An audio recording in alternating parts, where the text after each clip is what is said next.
Patient receiving allopurinol requires dose reduction of which of the following drug?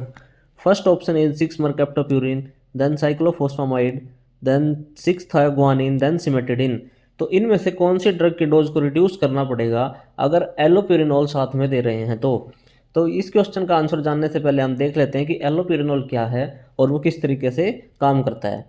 तो हमारी body में जो purines हैं उनके मेटाबॉलिज्म से जैंथीन बनता है और जैंथीन के ऊपर एक एंजाइम काम करता है जिसको बोलते हैं जैंथीन ऑक्सीडेज, और ये एंजाइम जैंथीन से यूरिक एसिड बनाता है। ठीक है, तो अब हमारे पास एक ड्रग है जिसको हम एलोप्यूरिनोल बोलते हैं और ये एलोप्यूरिनोल क्या करता है, ये जैंथीन ऑक्सीडेज एंजाइम को इनहिबिट करता है।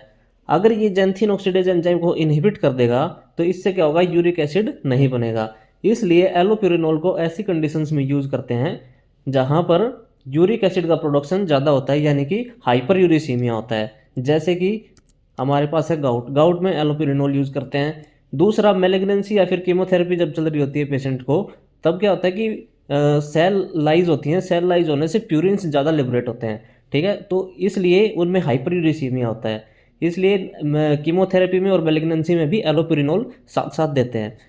तो हमारे पास अब क्या है, एक ड्रग है जिसको हम बोलते हैं 6-mercaptopurine।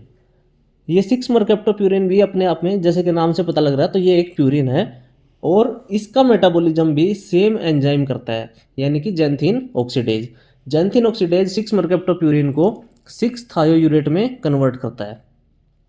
ठीक है, अगर अब किसी पेशेंट को 6-mercaptopurine और एलोप्यूरिनोल साथ में चल रहा है तो एलोप्यूरिनोल जैंथीन ऑक्सीडेज को इनहिबिट कर देगा, जिसकी वजह से क्या होगा कि इसका 6-mercaptopurine का मेटाबॉलिज्म भी इनहिबिट हो जाएगा, जिसकी वजह से 6-mercaptopurine की प्लाज्मा कंसंट्रेशन जो है वो इंक्रीज हो जाएगी, इसलिए इसकी टॉक्सिसिटी हो सकती है। इसलिए जब भी 6-mercaptopurine और एलोप्यूरिनोल साथ में देते हैं तो 6-mercaptopurine की डोज को रिड्यूस कर देते हैं। अब ये डोज को कितना रिड्यूस करते हैं वो हम देख लेते हैं।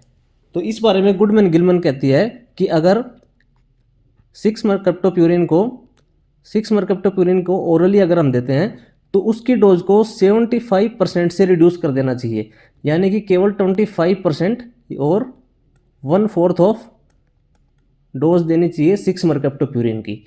ठीक है, लेकिन अगर यही mercaptopurine अगर इंट्रावेनसली दे रहे हैं तो डोज एडजस्टमेंट की ज़रूरत नहीं है।